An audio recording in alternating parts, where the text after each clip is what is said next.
Good evening and welcome to SAFC Fan TV and another edition of the Sunday Bunch.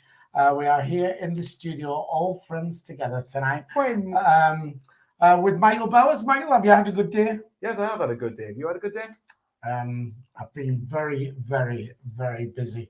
Grafton, as always, are you? Not well, yes, actually. Kaza would dispute that. But Dino? Yes. You had a good day? Been in bed all day. Oh, best sort of Sundays them, aren't they? Yeah. Not when you're not feeling the best. Was you out last night? Funny enough, I was. Hey, Dino, you say you're not feeling the best and you're about to talk about Sunderland. Did you pull? Nah. No, all right, okay. I pulled me hamstring, right? Thank God you said that. And on the end, we have the mad mistake. Terry, have you had a good day? I've had an absolutely fantastic day today. Nice and chilled, nice Sunday dinner. And you know when you get those Yorkshire puddings, the small ones, and you inject them with tomato ketchup and explode in your mouth. Yes, tomato ketchup. Oh, creamy all day long. But only, gravy as well, but only inside the Yorkshire puddings. No, well, there you go. There's a whole different show for you. Tomato ketchup on Sunday dinners. Terry, you missed a trick there. Plug your second channel.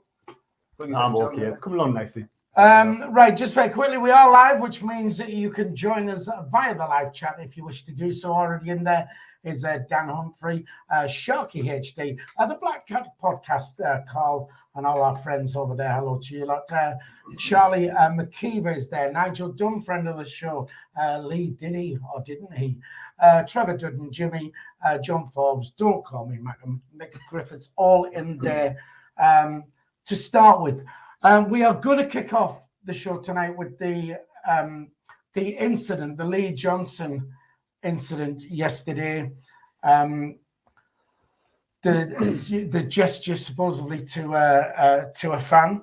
So I'll pass it along the line. Has any of you seen it or seen any proof that he's actually allegedly stuck two fingers up at a fan? Michael, do you want to start us off with that? Yes, I have. Well, I've only seen the clip from the camera angle that basically you get given, which is like the one from Quest or the highlights from the game. And it just looks to me like just a moment of frustration. So first and foremost, we don't know what this fan has allegedly said or not said to Lee Johnson to warrant that response. So for me, it all depends on what was said and the context and how it was said. My opinion, I don't think he stuck two fingers up. For me, I think it was just a wave of the hand and just sort of like a wave of the hand gesture, as if to say, just to basically just leave him alone, more or less. So I don't know what you guys think, but for me, I didn't think he stuck two fingers up. But again, I'm only judging it off one camera angle. If anyone who was in the chat who was at the game and in that specific area of the ground that did see the incident from a better angle, then feel free to let us know if I'm wrong here. But I didn't think he did. Right, fair enough. Tony Lee, friend of the show, is on there, says, all right, Monkey, 2 Vs, and Terence. Emma Hansen, Emma, who got married, newlywed. She's been married for 8 days now, and they said it would never last. Terry, the incident then, supposedly stuck two fingers up at a fan. Have you seen it? Well, I heard the guy on Total Sport, Newcastle BBC Total Sport, saying what happened, and he basically said he went down and he politely said, leave the club, Lee Johnson. Now we've got to take his word for that. And then again, I've seen the footage now of Lee Johnson basically just doing that. So it depends really on the other angle, whether it was two fingers or whether it was his hand. End of the day, I don't know if it either way what's happened. You know, we're just speculating, and again, it's allegedly. So I'm gonna sort of swear with the side with Lee Johnson and say, why would you put two fingers up at a fan if you want to keep your job? You know, it's frustration, yes. So I've seen it. It doesn't look like he's put two fingers up, but he has given the fan sort of a reason to complain because his hand has gone up, and you don't know whether he's done that or whether he's just done his hand. So there you go. So I can't really say either way. So I can't provide any proof. For anybody wanting to know what Terry did with his hand, he went like that, and then he did that like that as well. All right, because he did it off. No, so just to add context. Is that what you're doing? God, just to add context to what Terry was saying when we talk about what the fan allegedly didn't say. I very much doubt in the heat of the moment that he went up to Lee Johnson going, excuse me, mate, would you please leave Sunderland? I don't think he would have said it in that. I might be wrong. If that guy happens to be watching, then correct me here. But I don't think it would have been as polite as that. I think there would have been a few how can I put it? Expletives. Yeah, let's just say, yeah, exactly. A bit of profanity there in the heat of the moment. But again, that's not me on a dig in. That's frustration because he wants the best for the club, as we all do. He's had a season card for over 30 years, and he basically said he went down and he told Lee Johnson to get out of my club or get out of our club. But So, I mean, he could Well, have can I have gone out and said that. can I jump in there? Because I heard that caller on Total Sport as well. And the caller wasn't the person who, was it not? who made the comment. Oh, he right, was okay. in the vicinity, and right, and okay. he'd said that he'd asked him to walk away from the club or something. But again, you know, it's all. It's taking people's And- word for it at the minute, isn't it? Well, of course it is, and you need proof on this, really. Anyway, SAFC Republic said he certainly did put his fingers up at the fans, but it's not as bad as people said. I've got the video. Right, well, SAFC Republic, if you've got the video, then what you need to do, right, is you email that to us, and then if you've got a different angle, from what we have, because as Terry has said, you can see him, he puts his hand up, but it's as though he does that now. It's not conclusive, you can't see it. And before we came on air, Michael made the point, I think if you're a Lee Johnson out Yeah, it depends on person, your narrative, doesn't it? I think if you're Lee Johnson out, then he put two fingers up. If you're Lee Johnson in, then he's just sort of. That's what I mean. I think it Yeah, but depends. what happens if we all sit on the fence? What happens then? Is it Oh, that's not allowed. That's 50-50? Terry. Well, Terry, you're- that's not you're allowed. a good fence sitter, aren't you? No, sorry, we you're a can't sit on the sitter. fence. Apparently, that's not allowed. I hate sitting on the fence. It hurts your bottom. I'd rather sit on the floor. You're best off asking Jacob. He's the resident fence sitter, poor bloke. Well, can I have my say now, please? You can. No, I'll be waiting 5 minutes. I mean, I don't think the fans got any right to go down to Lee Johnson and have words with him. At the end of the day, the bloke's trying to do a job, and you might not be happy with the results, but that wasn't Lee Johnson's fault. He's done his best with the players he's got on the pitch, and it's a frustrating moment. The fans went down, said something. We don't know what he said. Like you say, I think in the heat of the moment, I don't think the fan go, "Oh, please leave." I think he would have probably effed and jeffed and maybe even give him the fingers himself. But again, we don't know. We don't know that, but you know, we can only go off what we've seen and heard. And to me, Lee Johnson looks and thinking, why do I need to take this off someone like someone he doesn't even know? Do you know what I mean? So I think it's just when like, you know, where like you go to someone, go away. It's the moment, isn't it? Like It's go, just like, a go, moment of it's like, frustration. go away. Like why are you talking to him? Like, I mean, I wouldn't, even if I was so angry and I wanted Johnson out, I would never think about going to approach him to tell him to go away. At the end of the day, it's not us as fans don't decide what goes on at the club. That's Krill Louis Defray's job. Do you know what I mean? Who is this Krill Louis Defray? KLD. I will point out that, look, fans have every right to criticise Lee Johnson, the team, when things aren't going well. I mean, obviously, we'll get onto the game yesterday in a minute, but, you know, criticism is fair enough. He got every right to. It's fans. We all want what's best for the club.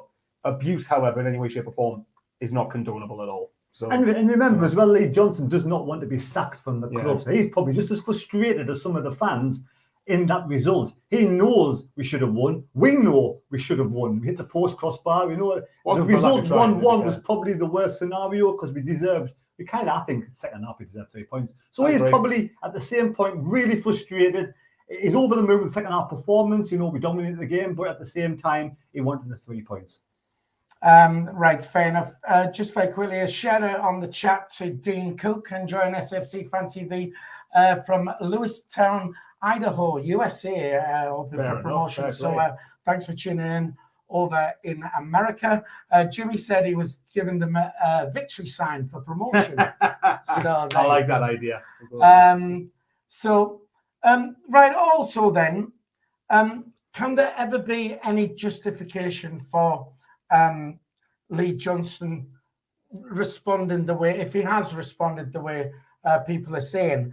I have noticed myself comments on social media where they've said, "Well, good on him. It shows a bit of passion, a bit of fire, and he's only human." You know, if somebody is in your face, you know, and telling you, you know, in an unsavory way, you know, you're only human, and you can, you know, you respond.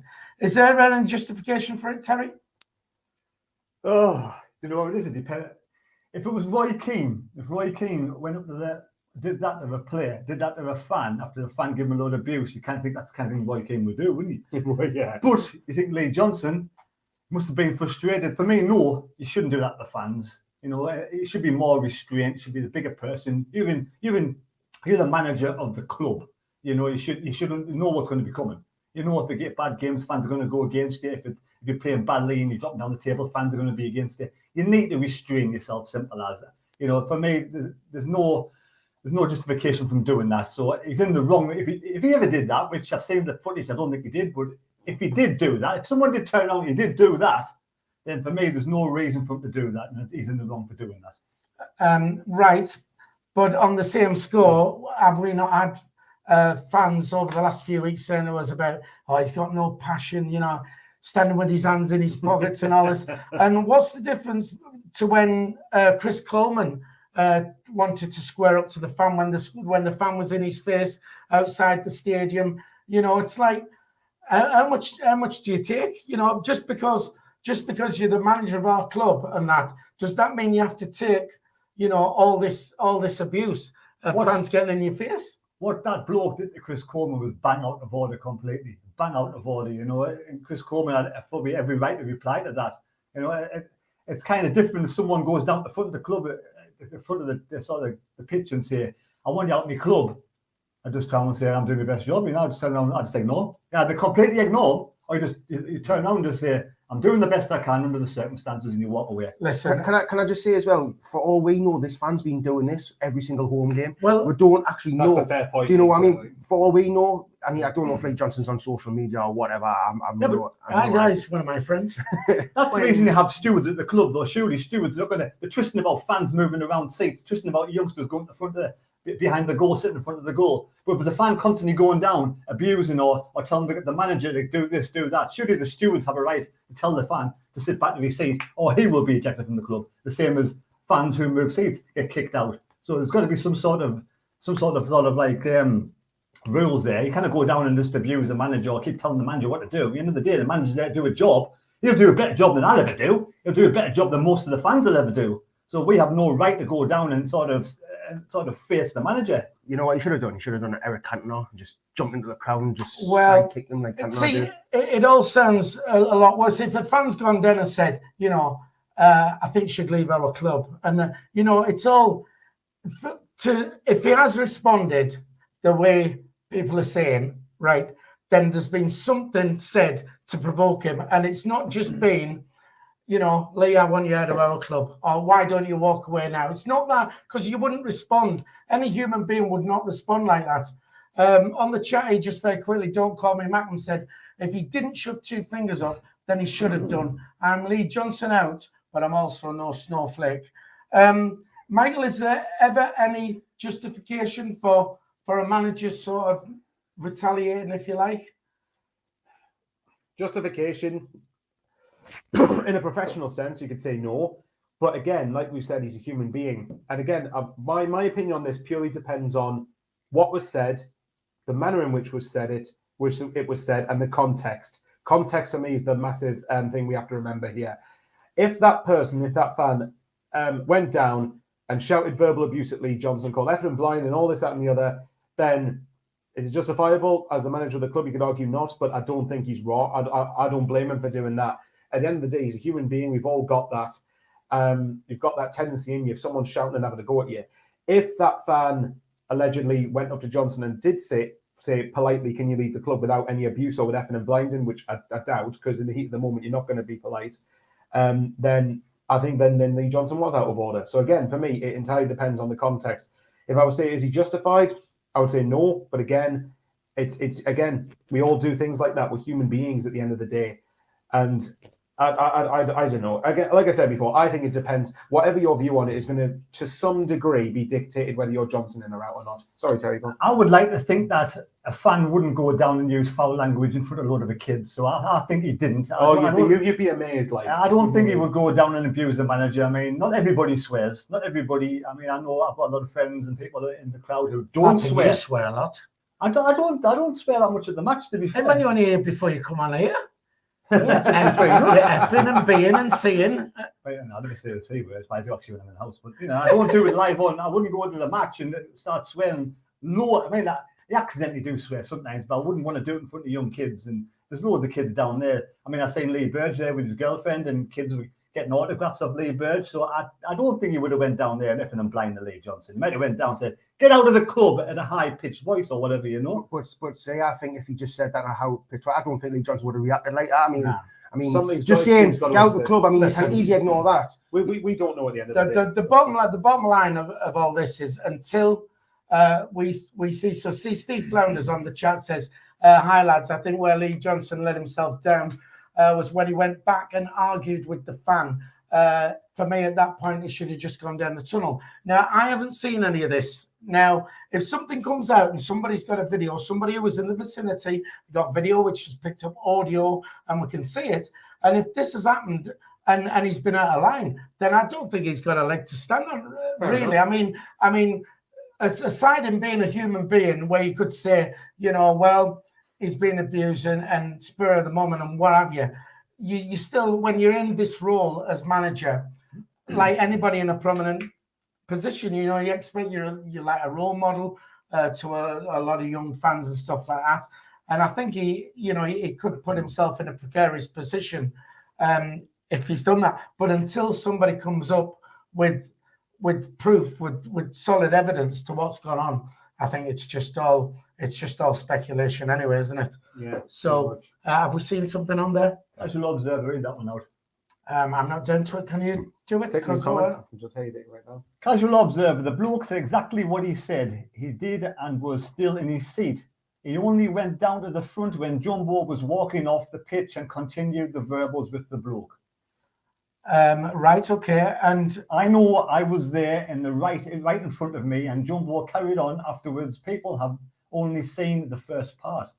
right, well, again, it's the thing is, and if you was there, you know, we've no reason to disbelieve you, but people, you know, in the Johnson camp will say, well, show us the proof for that. Well, I believe what Casual Observer says. I don't see why Casual Observer would make it up. So I kind of, Because he's Jumbo Johnson out, isn't he? It doesn't matter. He's not even calling him Johnson. He's calling him Jumbo. He's not going to lie about it, is he? He's going to speak what he's saying. So I believe what the Casual Observer says. I mean, Lee Johnson might just be completely irate at that moment in time. We just don't know.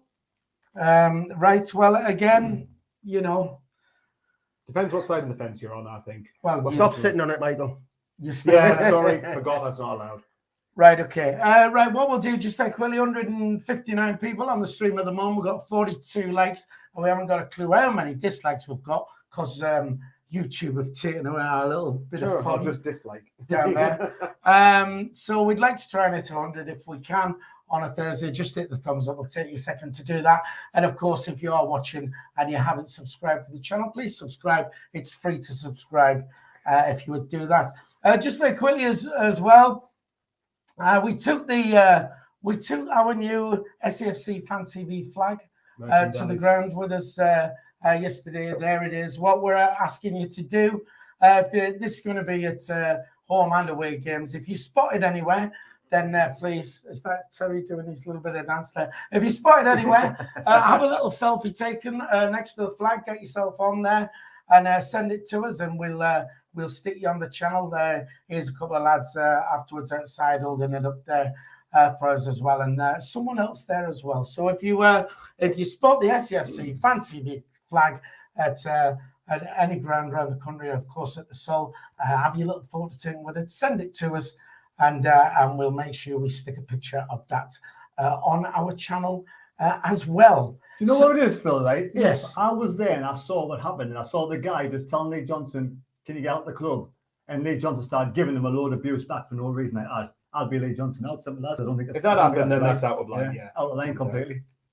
Right, fair enough. I still believe that it depends what side of the fence you sit on. If you're in Lee Johnson out, then this guy said, "Excuse me, sir, would you please leave our club?" And he got a lot of abuse off Lee Johnson. If you Lee Johnson in, I think you'll be saying that's it must have been provoked, so something else must have been said. So until I see conclusive evidence of it, then no one actually knows, and I'll have to sit on that fence with you three. Nice and warm. Right then, yesterday then, Sunderland 1, Oxford 1. Michael, overall performance, what did you think? First, well, we started well, obviously. Goal after, I think it was 6-7 minutes. First half, I felt that Oxford had a lot of the ball. I think we did sit off them a little bit too much for my liking.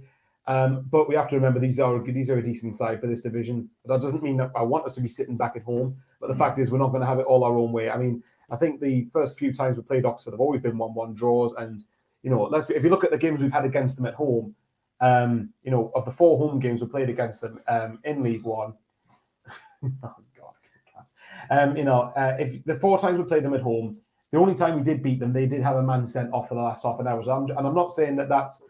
I'm just saying that for context, in that we always have a tough game against them. So I was disappointed that we dropped points from a winning position. Everyone knows my thoughts on clean sheets at this point.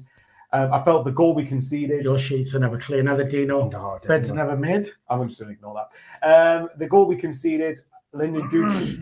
Lee Johnson. Dino was saying this before we came on, and I agree with him. Yeah, this isn't Lee Johnson. Lyndon Gooch spent the goal we conceded. He spent it trying to be on the floor to win a free kick when we kept trying to pass it round the back and all that. And to an extent, that's fine. But there comes a point where you've got to hoof it and give your defence those crucial extra seconds to restructure and organise properly. So first half, I thought that we did sit off a little bit too much. Second half, I thought we were the better side by a country distance. I think Oxford, when they came forward, played for free kicks. Simple as that. They played for free kicks. And to be fair to them, towards the end of the game, they did manage to hold out and get a point, which you could tell from some way into the second half that they were happy with a point. It's not their problem. They got a point. Fair play to them. We had a couple of chances. Ross Stewart hit the bar. Nathan Broadhead hit the post. So second half, I think we did play a lot better. But again, like I keep saying, we've got to get out of conceding. We've got to get into the habit of not conceding goals, because we can't keep. You know, people can say we'll just score more, but you can't keep outscoring teams every week. And if you have seen the incidents where we hit the bar and stuff like that, you can actually see the SAFC Fan TV flag just behind the goal as that happens. John Swinney on the chat is asking about January transfer funds. We are going to get onto that a little bit later on, so we'll do that. That's John Swinney down in New Zealand tuning in. Dino, overall performance yesterday, 1-1 draw. I mean, I thought the first half, obviously we got off to a great start, a great goal by Jajarko. Yeah. I thought Jajarko had a good little game yesterday. He's been coming under a lot of criticism, saying he's crap. Let's forget the lad's only 20 years old. Do you know what I mean? He still can improve. He's a bit raw, but I think he can improve. I think he's very direct. He likes to try and take players on, which I don't mind. I don't like players who are scared to take players on because they're scared to lose the ball. I like players who try to burst past people. So it was a good goal. And then it was like the first half was a bit 50-50. Them had possessions of the ball. We had a few odd possessions of the ball. And from their goal, I mean, people probably blame Johnson for it. I mean, I'm not being funny. It's not his fault. Lyndon Gooch decides to try and buy a free kick off the referee, and the referee didn't buy it. The referee let play go on, and they scored from it. That's an individual mistake, which Johnson has no control over. No control over what Lyndon Gooch does when he's trying to win a free kick, and that cost with a point basically. And then second half, we're absolutely peppering. Like you say, we hit the bar with the post. Gooch had a shot from 6 yards out and somehow skied it from 6 yards. Winchester had one just past the post where he tried to put it in the top corner. I mean, that's down to the players not having enough quality. Do you know what I mean? Decision making, isn't it? Yeah. It's decision making, not having enough quality. I mean, you should be hitting the target at least on making the keeper work from 6 yards out, not blazing it over the bar or blazing it wide. So that comes down to individual quality at the end of the day. That's got nothing to do with Johnson. I see people kicking off with one of Johnson's substitutions where he brought Pritchard off for O'Brien. I didn't have a problem with it. I thought Pritchard, I think he was on for 80 minutes and he was passing the ball nicely and all that stuff, but he hadn't done anything. We had to change him to try and maybe O'Brien can come on. He's taller, he can get in the box while whipping balls into the box. So maybe O'Brien can get on the end of one because he is a tall player. And people are criticising him for that. I didn't mind it. I don't mind. Because do you know if he didn't make the change, you know what people would have been saying? Why is he not making changes for? And if you look at the bench, most of them were kids. I hadn't heard of some of them players on that bench. Do you know what I mean? And overall, it's one of them games.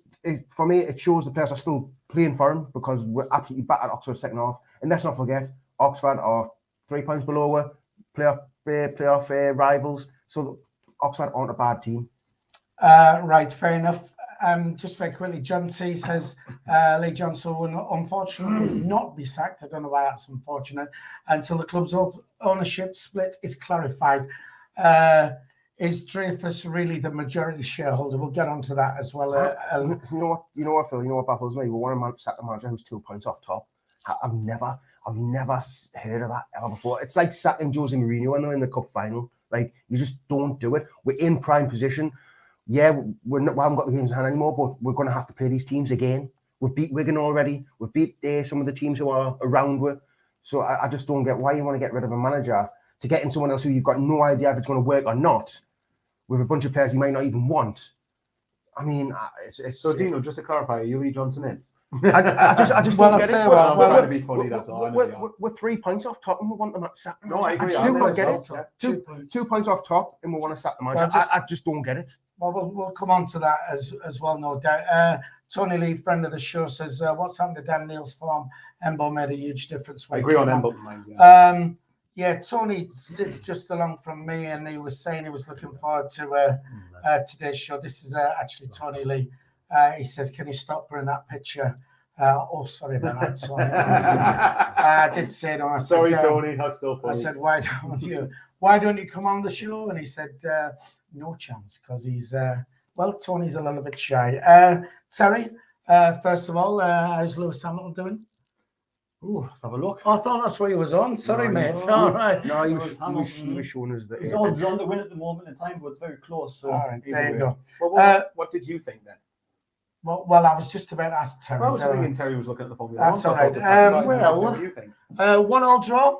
Overall performance, Terry? But people saying they don't know who was on the bench. I mean, surely you Sunderland fans, you must know who was on the bench. Embleton, O'Brien, Patterson, Younger, Dyche, Mumba, and Zach Johnson. We all know who they are. Zach Johnson, a young you just 16, know that 17-year-old who's a right back who's doing quite well. So, Lee Johnson has no control over what Gooch does, but Lee Johnson has control over what team he picks and what formation he plays. Now, for me, square pegs, round holes. Yes, we have a makeshift side. Yes, we don't have a fully fit squad, but we can make a back four. We could make a back four. We could put one of the centre backs as a right back, a natural defender who's naturally right-footed as a right back, or you could bring in somebody else from the bench sort of thing. And then we could have gone on and lost the game. So, we 1-1 could have been the best result we could have gotten with the team that we have. So it's all ifs and buts. Hindsight's a wonderful thing. Now, Gooch, yes, he made a mistake in defence. He did fall over. He did sort of bend over and take it up to Jaxie, which I would never do. But for me, he should have belted it out there. If he's going to play that position, it needs to be put under instructions. Now, he's either being taught to play from the back, play it out and pass the ball around. This tippy-tappy football from the back for me is no good when you're in this league. You need to put your boot through it and clear it and make sure it's not in the area.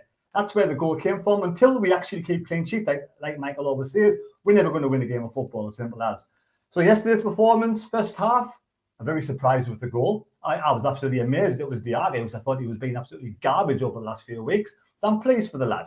But first half, we weren't that good, We only played about 5 minutes, 10 minutes of decent football at Oxford. I thought Oxford would play it. It was kind of 50-50, but Oxford were slightly the better side towards the back end of the game. Then second half, for some reason, we actually started playing football, which is beggars belief why we can't do this when, we're actually leading the game 1-0. Why can't we go for the second goal, go for the third goal? Why have we got to hang about and just try and sit on a 1-goal lead? Again, is this instructions from the manager? We'll never know.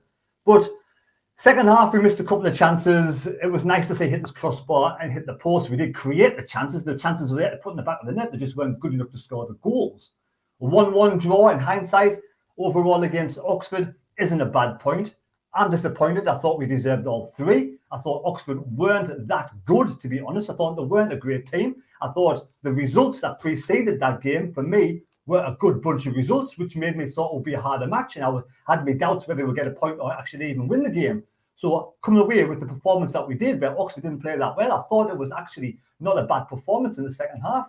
Can we take it on to the next two games? We must get at least 4 points from the next two games. If we lose one of the next two games, then it's a bad run of form. And Lee Johnson's, managerial sort of position comes under highly threat for me.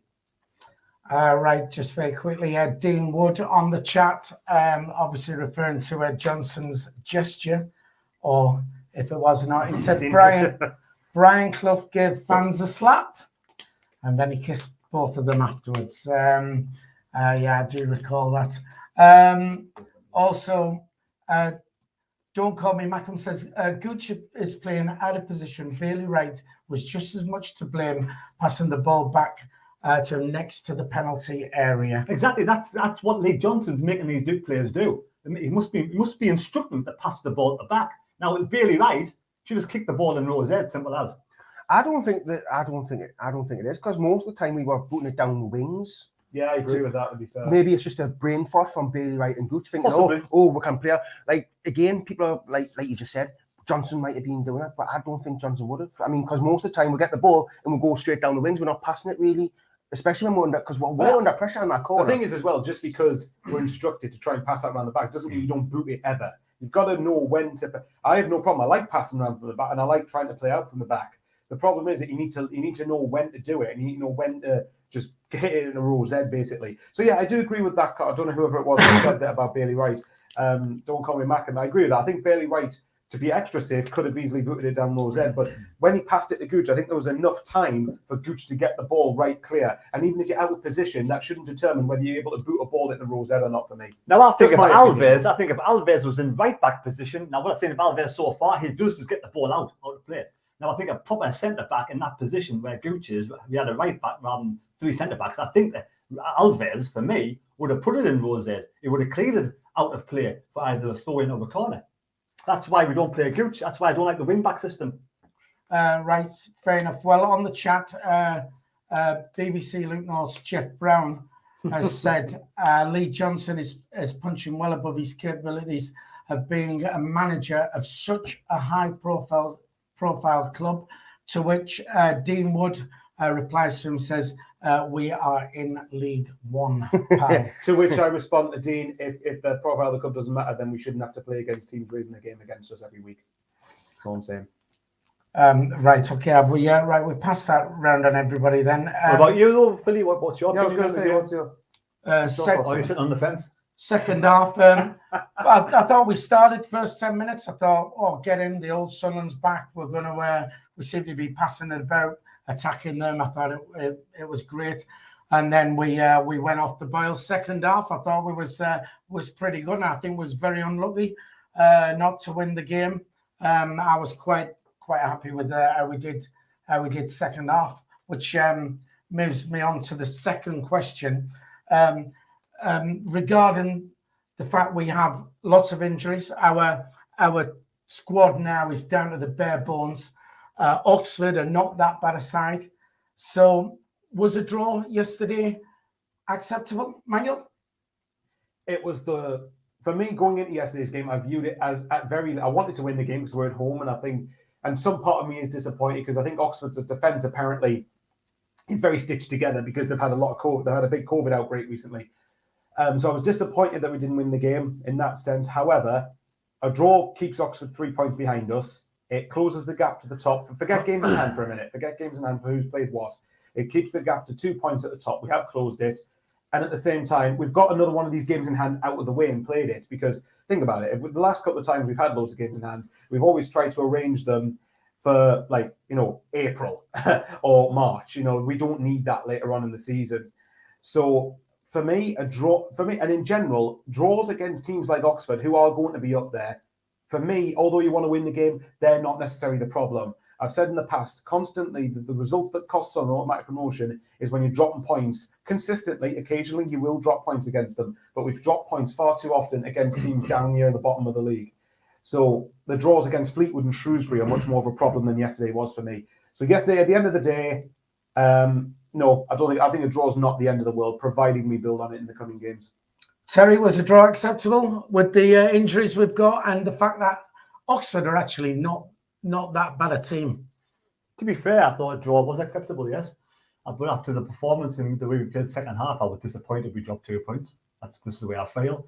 But we need to make sure we do win against Morecambe, and we need to make sure if we beat Morecambe, which we should beat Morecambe without a doubt, we need to go and try and beat Plymouth. 7 points out of 9 is acceptable. I agree. Right, just very quickly back to you, Michael, because Dean Wood didn't hear your response, so he can't respond. When he said about about the League One big club thing. Yes. Well, okay. What my point was when he said to the fan about you're in League One, pal. Right, yes, we are in League One, but just because we're in League One doesn't mean that not going up isn't a failure. And I'll continue to repeat this if I have to. It doesn't mean that, oh, well, not going up is brilliant because we're in League One and we don't have the God-given right to go up. So every team's got to earn it. I've stressed this loads of times. But I'm sorry, you'll never get... Sunderland fans are just sick of being in League One. And to me, that's fair. We've generally been well above this level throughout most of our history. I know that doesn't mean you have the God-given right to go up, but why does that mean that we can't expect it? Why does that mean that we can't have the expectation to try to go up? So, and at the end of the day, the size of the club does matter when a lot of teams raise their game against us. Listen, it does. My wife will tell you size does matter. God's sake. And she's not happy. That's why she's in control of the bank balance. Well, exactly. For me, Right. I don't expect to go up. I want to go up. The target's to go up. But if we don't get, I don't go, right, start the season, I expect to go up and that's it. It's football. Everything can happen. Injuries happen. Decisions go against you. I know you wanted to say something there. I could see you there. You went, yeah. I'm just saying, I don't think anybody expects anything in life. Michael does. But we all want to go up. We do. We want to go up. And want and expect is that there's very grey area there. But for me, I look forward to the season saying, yes, we should be getting promoted this season without a doubt. We should be, but I don't take it for granted that we're going to, and I don't expect. Yeah, that's the fair way. Right. Look, we don't go into games. I'm not going into games thinking I have a God-given right to win, because if you do, you're not going to win them, and that's fair enough. That's arrogant. But my point is, at the end of the day, well, the simple fact of the matter is while we're in League One, for me, the only way I can say it's a successful season is if we finish first or second. Right. That's well, it. I'll just say so going up by playoffs isn't acceptable. That's well, okay, yeah. Well, I'll write off playoffs in my head. If we don't get promoted, I'm okay. absolutely gutted. Right, to answer what Dino said, if we don't get promoted. To answer what Dino said, if we won the playoffs, then yes, it is. Right. Okay. Well, my wife expects better of me, so regardless, and Does she get it? Well, she shouldn't be expecting better. Comments of the evening so far, I think, goes to Mark Elliott on the chat. Says absolutely pathetic and embarrassing. If you're big and clever enough to give it, be big and clever enough to take it back. Don't go crying on the radio about it. Get behind the lads. FFS, whatever that means. Do you not think we were the best side yesterday? I'm not sure about the 1-1 draw. Was that acceptable? You know what? On the overall game, I thought we would have probably won 1-0. I didn't think it'd be because we're not scoring a lot of goals, and I don't know what Oxford were like, but I think defensively we've been a little bit better lately. It's just been individual mistakes what's been costing us.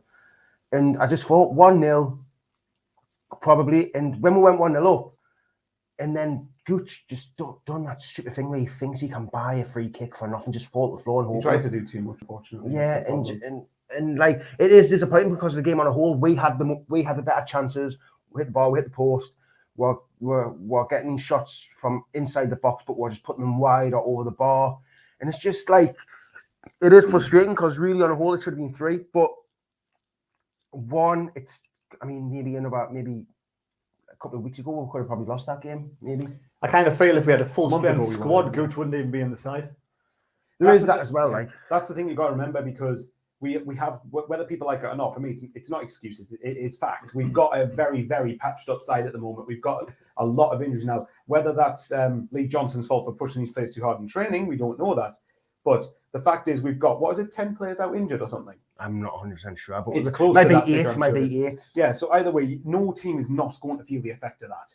So for me, I think for the minute, all we've got to do is make sure we stay in the pack until either January comes to get players in or these players come back. Put it this way, if Man City, Chelsea, one of the Man United teams had 8 injuries to key players who are first teamers, it would affect them. Yeah. So if you take Ronaldo out of it, that team, Lukaku out of Chelsea, do you know what? Yeah. Even one player in the top leagues can affect you. Like if you took Prime De Bruyne, if you take De Bruyne out of that team, they're not the same team. So imagine taking 8 players out of the Sunderland team. Right.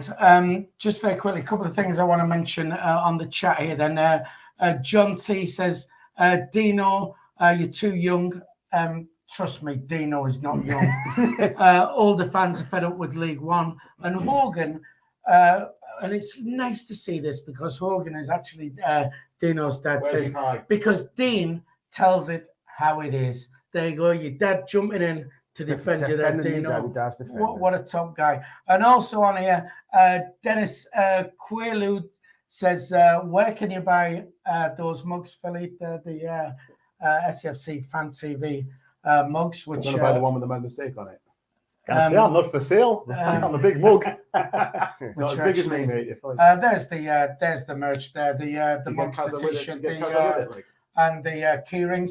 If you do want to buy any of the SAFC Fan TV merchandise, there is a link in the description below that will take you to our website, and you can buy them via our website. The 3Vs mug On the 3Vs mug is not actually for sale, but we are going to. Michael's face, like a boy band, isn't it? Boy band from the flipping 70s.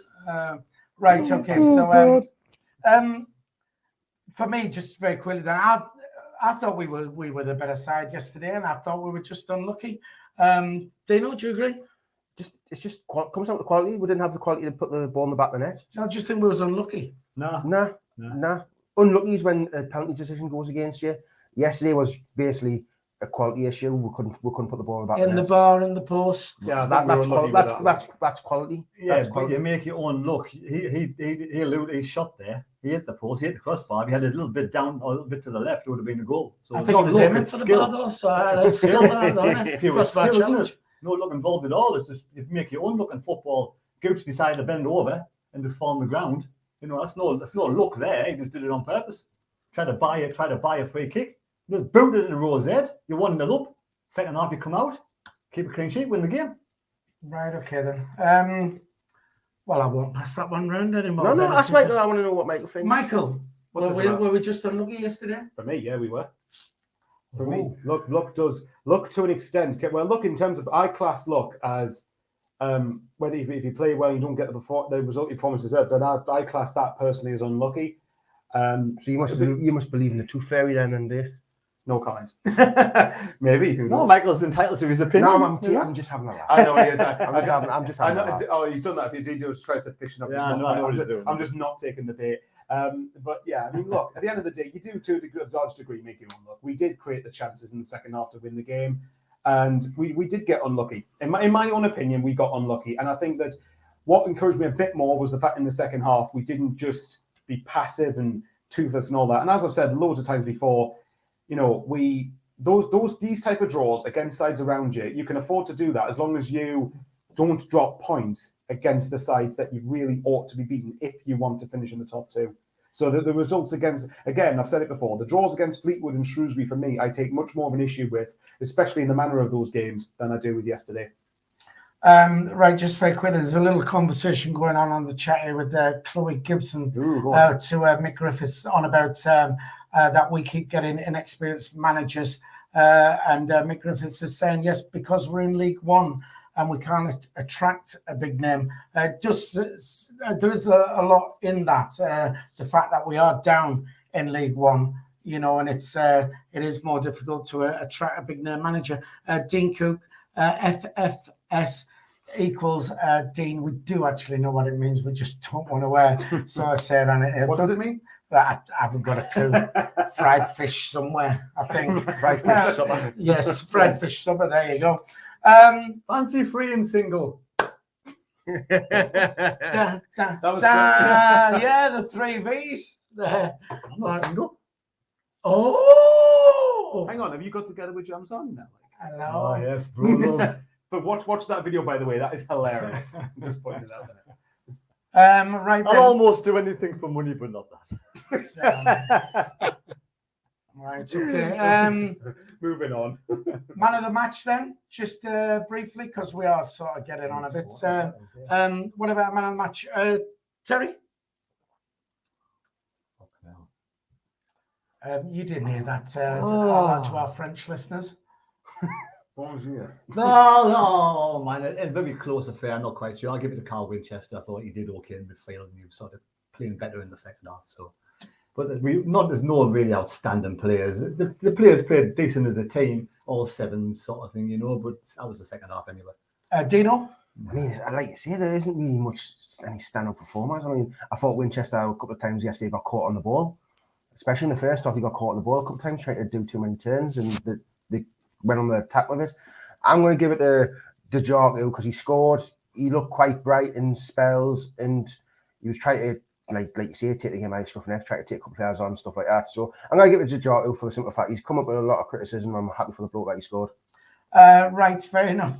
Sharon Swinnow on the chat says, when you're going to realise you're watching rubbish football? We have done for 5 years. Sharon, this is our team, you know, and we've all different numbers of years amongst the panel. We've all watched them. We're not glory hunters, you know. We love our club, and that's what we do. And unfortunately, when have we ever played good football? Even in the Prem days, it wasn't exactly great football. It was mainly defending. I think under Sam Allardyce it was decent football. Maybe Sam Allardyce. Yeah, I agree there. But I know what point Dino's making. In general, we haven't been used to really, really good. Like I'm talking Leicester-style football, Wolves-style football. You know, you take it in context, don't you? I mean, Peter Reid was good football. You know, Roy Keane for me, I enjoyed the matches with Roy Keane, and I enjoyed it with Sam Allardyce. The thing is, we're in League One. It is rubbish football. You know, this is a rubbish squad with a rubbish football. You take away one of the two, maybe it's Dan Neil for the future. But the thing is, though, Sharon, it might be rubbish football, but supporting Sunderland, all right. And with our fan base, right, I've got, 48 years of memories, right, of travelling away. Sunderland fans travel away in mass numbers. We've had brilliant, it doesn't matter, we've had brilliant away days, even when we was in, the third division the last time, going to all these grounds, packing them out. And you got stories to tell overall. I was at Wigan when there was ski jumping and stuff like that. And it's just, yes, it might be rubbish football, but what you get. It's in your blood, though. You get massive highs watching Sunderland, and you get massive lows. And it's just like a few more highs. I wouldn't change it for now. It's I've loved it, and it's it is in your blood, isn't it? It's painful watching it at times, but. You wouldn't change it for now, but this at this moment in time is the worst we've ever seen. Oh, nah. Championship season. This is the lowest standard and the worst we've ever seen. Barring one or two youngsters who could be potential. Yeah. Well, what about the Premier League when we had the lowest points, and that season was going every. But that team still would have watched this team all over the place. Well, of course it would, but it's a different standard. So this is the worst we've ever watched. Does a lot of it not depend on context, though? So, for example, if, like what Dino said, the championship season, for me, the worst I've ever felt following Sunderland was probably that championship season. But then we were in the championship, as rubbish as it was, whereas now we're in League One. And this is, in terms of the standard of players that that championship team wasn't great. But the point is, like, these last 5 years, this is the worst Sunderland team that we've probably seen. It's not these players' fault. It's just that they are here when we happen to be at the lowest ever in our history. Just the way the standard's gone over the years. It's not their fault. They just happen to be here when we're in League One. All right, so just very quickly before I go on to a man of the match for you, my wife is Lauren there, says, I do that without money, Terry. So you'll have to think back to what you were saying. Right.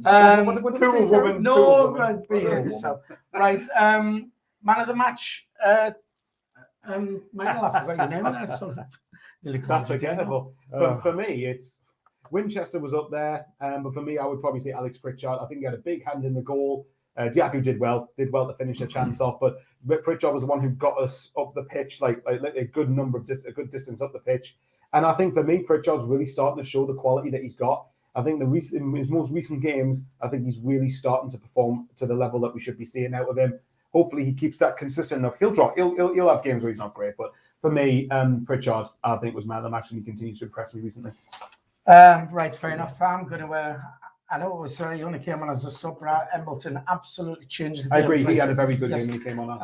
Totally changed the game for us, and I thought that's why we did so well in the second half. So I would give it to Embleton myself. Right, we are sort of running out of time, so let's quickly move on to Morecambe. Is this a must-win game for promotion? Simple question. Dino? Most stupidest question I've ever heard. Well, it's not though, is it though? It's not though, because what I'm asking you, if we lose this game, all right, against Morecambe, is that promotion gone for us? Is Lee Johnson out? No, is it? No, no, promotion gone. It's never promotion gone. It's not, but it's a huge opportunity. So it's not a question, is it? nobody should be beating these, simple as that. I don't care what you say. If we want to get promotion this season, we need to be beating teams at home who are 4th, 5th of bottom. You know, you can't get 3 points against these. You can't beat these teams, then our chances of promotion are very slim. Is it a must-win game? It's a game we need to win. I mean, but the thing is, though, that these are the games that are the worst, where a team hasn't won for so long, and then they come up against Sunderland, and they're the ones where they'll get the first win. It's like when a player hasn't scored for years, you'll get your first goal against Sunderland. Like, that's the way it goes for like Sunderland. I don't know why, but I mean, Morecambe will probably turn up.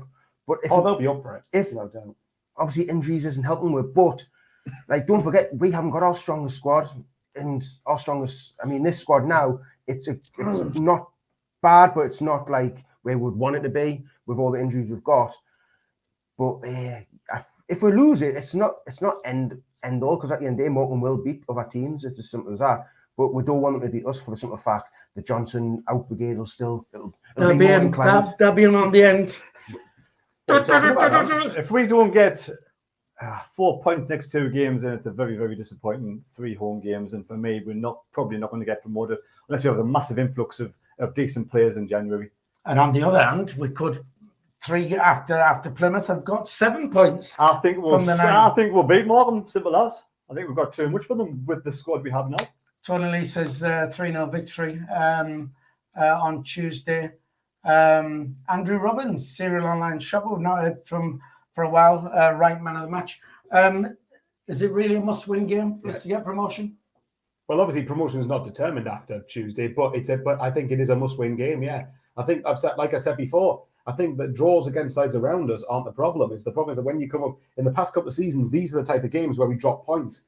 And even with the injuries we've got now, I want to quickly address Carol Observer here, where he says people keep pointing to our injuries and lack of options, but Johnson wanted a small squad. Yeah, that's true. But at the same time, when you have a small squad, you don't account for 10 of your players getting injured, or however many. Do you think Johnson really wanted a small squad, or that was Speakman's? I think that was political, because you don't want to come and go, I need all these players. You want to try and make it. I just need a couple of these players and I can make it work. Because you don't want to go in and go, right, I need 10 million for all these players. And if it doesn't work, he's trying to maybe impress Krill, Louis Defray, or whoever he's trying to impress by saying, I need a couple of players and I can get you up. Yeah. I think Lee Johnson's more like a little puppet, isn't he? He's having his strings pulled. He knows the job he's come into, and he knows he cannot just go and ask for massive amount of money. He's the head coach, though. Exactly. The people above him are the ones who make exactly. the decisions. They make the decisions. He's having to do the best with the players that we have. But it's all right. Well, I'm going to say it's all right saying he's a puppet.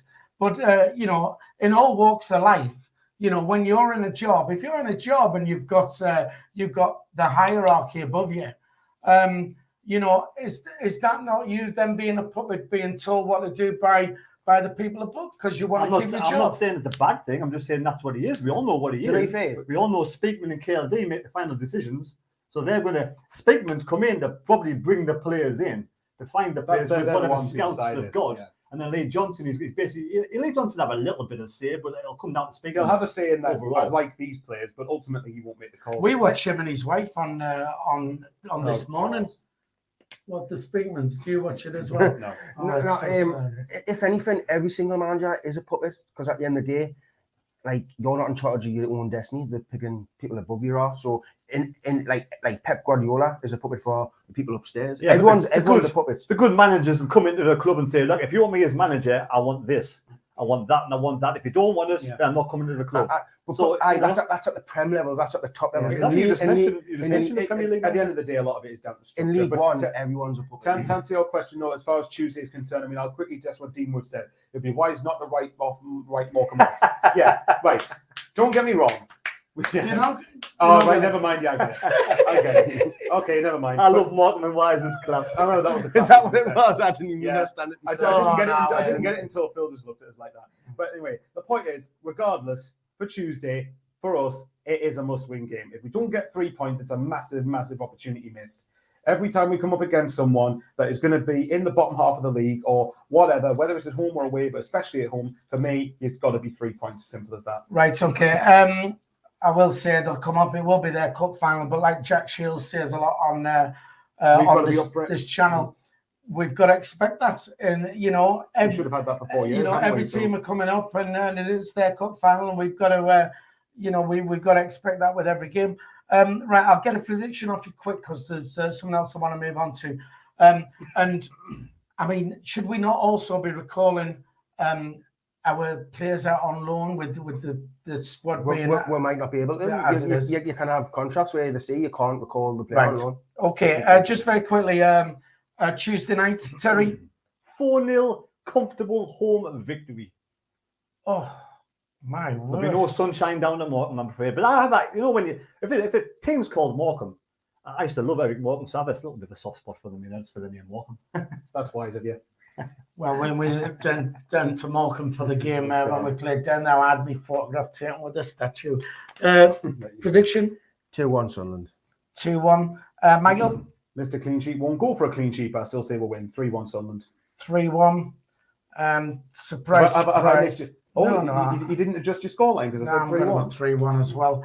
And I'd like to think a decent performance as well. Just very quickly then, now what I want to move on to, because John Swinney did mention it earlier, about transfer funds. Will KLD spend money in the January transfer window? And there's also we'll touch on... Seen Jeff's scoreline. Yes, I saw it. I was just ignoring it. That's all. That was that 15-0. We were going to beat Oxford, weren't we? Well, no. Was this? Oh, yeah. Is this Let's not go back there, man.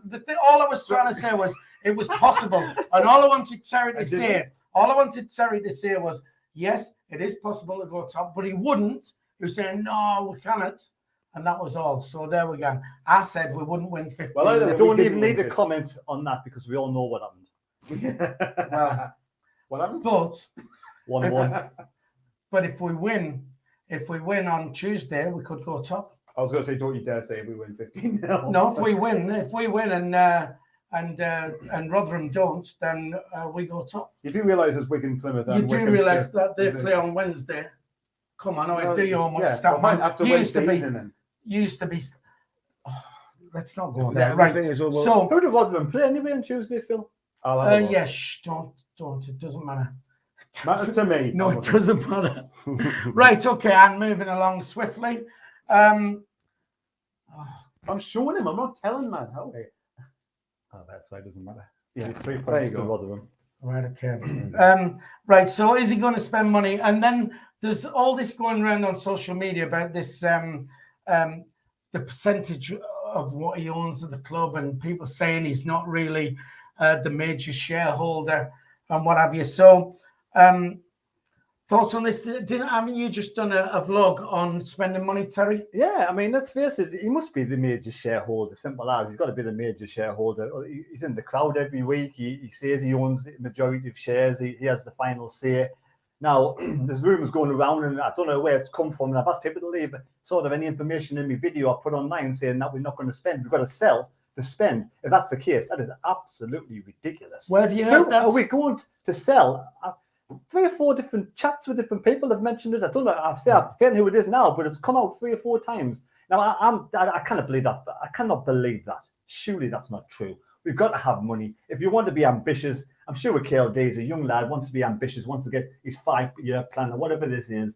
And the plan surely is not to buy players in January window, to sell, to buy. Who are we going to sell if that's the case? We've got nobody to sell. Who wants to buy the rubbish in our team, our club? Probably nobody. Maybe it's Dan Neil for the future. 1 or 2 other youngsters. There's nobody really there. The most valued player there apparently is Pritchard, who we get the most money for. Why would Lee Johnson sell him when he's bought him in? It's not going to happen. So surely we must have some money in the coffers to buy some players.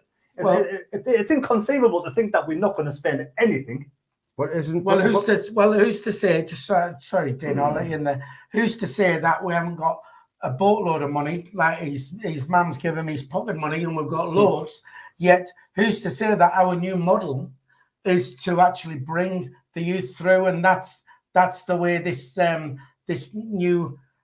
Well, then we're stuck in League One for 3 or 4 years because the youth, as we've seen during the week, are not good enough, unfortunately. Well, They've been Oldham They were in terrible League Two. They were terrible then, but you've got to agree they've been the youth players. A lot of the youth players have been pretty good, actually. Do you That cannot be the model. I cannot believe. I cannot believe there's not one little speck of my body believes that we've got no money to spend. We've got to sell first. It's ridiculous. The thing is- ridiculous to sell first The thing before. is, though, you don't know what the financial fair play, because financial fair play isn't Doesn't count. It doesn't matter now. We've only got the fourth biggest budget. We've got Sheffield Wednesday spent 20. Their squad's worth 23 million. Ipswich's squad's worth 20 million. We've got Charlton 10.9, then the Sunderland fourth. So I mean, we are surely, if Ipswich can spend that much money, we can be able to spend it. So all right, so spending that much money, there's Ipswich have gone and sacked their manager. It doesn't mean anything. Doesn't mean anything, no. But we've got to get a right back, a centre back, a forward, a striker. We've got to get these players in. We have to, and all the injuries that are building up, we've got to get some replacements in. We cannot go through the season with this squad at this moment in time with the injuries we got. Otherwise, we're never going to get promoted. Tino, Yes. spending money. Do you think he's going to spend money? I mean, we all know you don't really have to spend money in this league. You can get loans and blah, blah, blah. I know people don't want to hear that model, which is fair enough. I don't blame them. Everyone loves cash being splashed out, but it doesn't work all the time. I mean, where's Ipswich in the league now? The Like 11th, the 11th, and then spent a 7 boatload points of off the money. playoffs. And I know Wigan spent a load of money in their top of the league.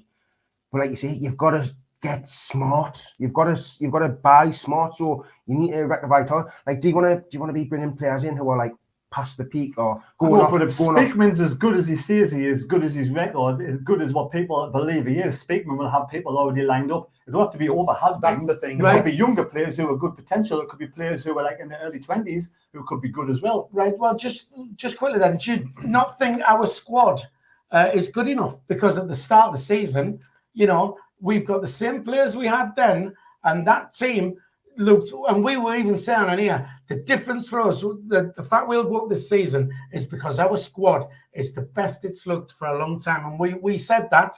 But we also said we need a striker for cover for Stewart. We haven't really addressed the right back situation properly, because even if Huggins is the right back, we still need another one. And then also, we need a captain, a leader, somebody with a bit of strength in the middle of the park. Somebody with a bit of quality in the middle of the park who can actually get hold of the game by the scruff of the neck and lead this team to victory. Because at the moment, there's no leaders in this side. Must start Gooch and Leon. Ms. Gal, apparently, Matthew, thanks for clearing that up for us.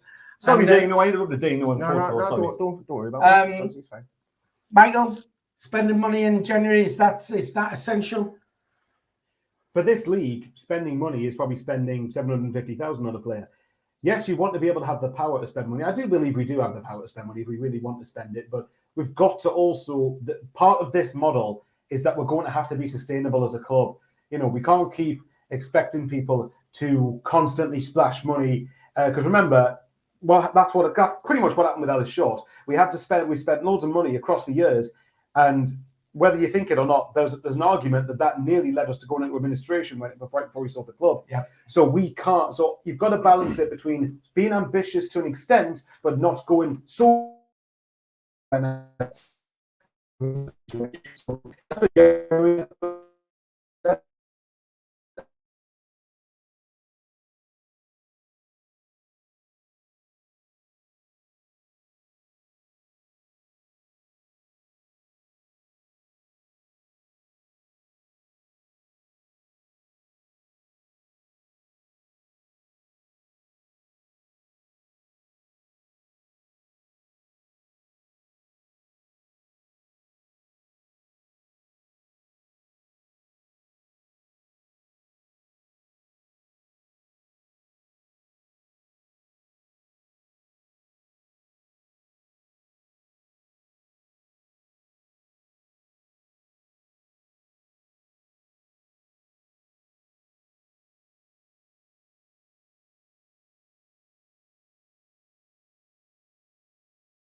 End it there, then it's probably Yeah.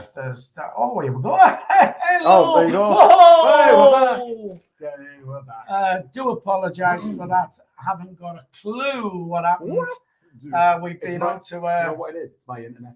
It is your internet. Yeah, that's it. That's the blame. Anyway, it just about wraps it up this week. Thank you very much for joining us.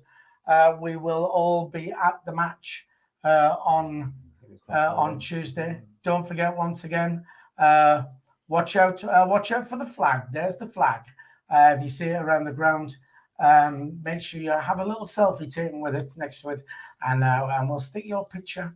There you go. We'll stick your picture on.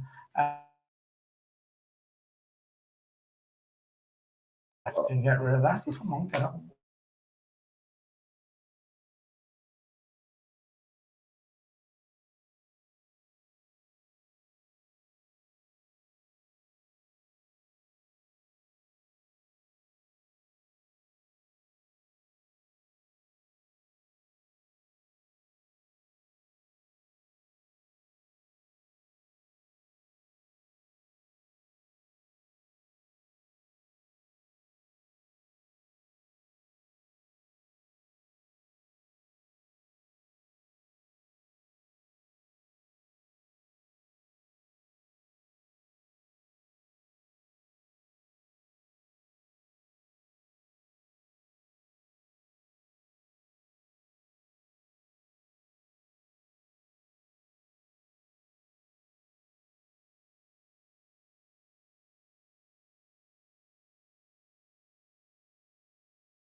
Ready?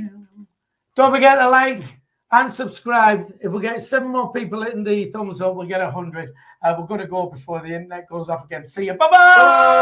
Bye. Take care.